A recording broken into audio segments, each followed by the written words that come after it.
เสียงสายลมตองจากหิมของแถวทงปงมัดกาไว้แล้วเถียงนาน้อยคอยผักเสายับขึ้นมากินข้าวเศร้ามีแห้งเบิ่งจากน้อยนั่งขึ้นไปลอยถึงอดีตผู้ขาสิเป็นบ้าย้อนมักเอาคือควายบักตูหน้าตำนอถึงดำงานประจำคือไทยนาคนพ้นเก้าหินใจทวินนางนองคือสิบ่สมปองเด้อโตน้องนอกับพี่เธอแม่พิมพ์คนนี้พี่เจ้าหน้าตำต้อยบอกคอยใดแม่นห่วมเฮียงโอ้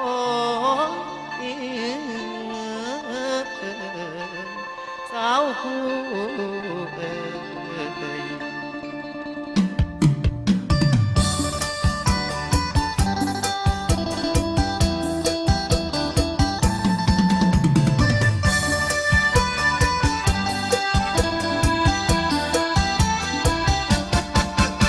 อยู่บ้านหลังโตอันโออา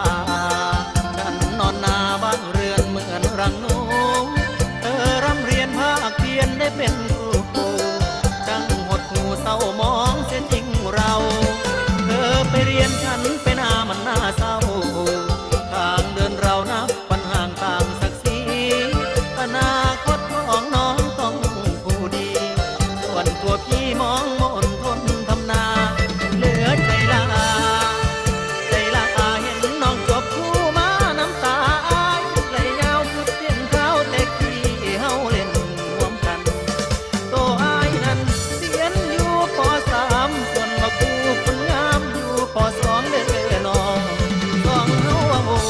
น้ำกันคักแน่บ่ลืมกันคักแท้คำมันลั่นกว่าที่น้ำท่วมน้องยังขี่ลำช้างบัดได้บ่ายปริญญาสร้างลืมนางนองนั่งมองแม่พิมพ์คนไทยน้ำตาพี่ไหลอาบลงใบหน้าไม่อยากโท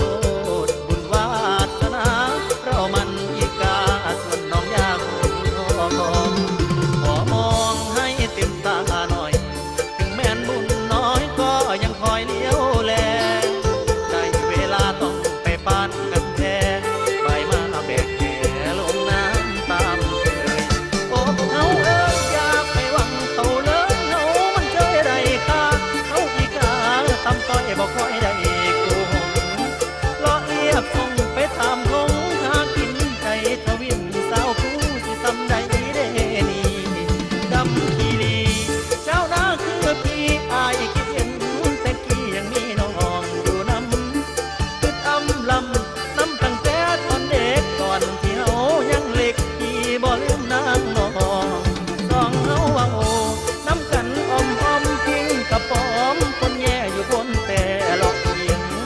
นกอีเอียงเคียงผู้จูจีหักกันมาหลายปีพี่บ่มีวันเคยเตือนลงเพื่อนชวนเดินเตรมาคักลายเอครูสวยเก๋ใจ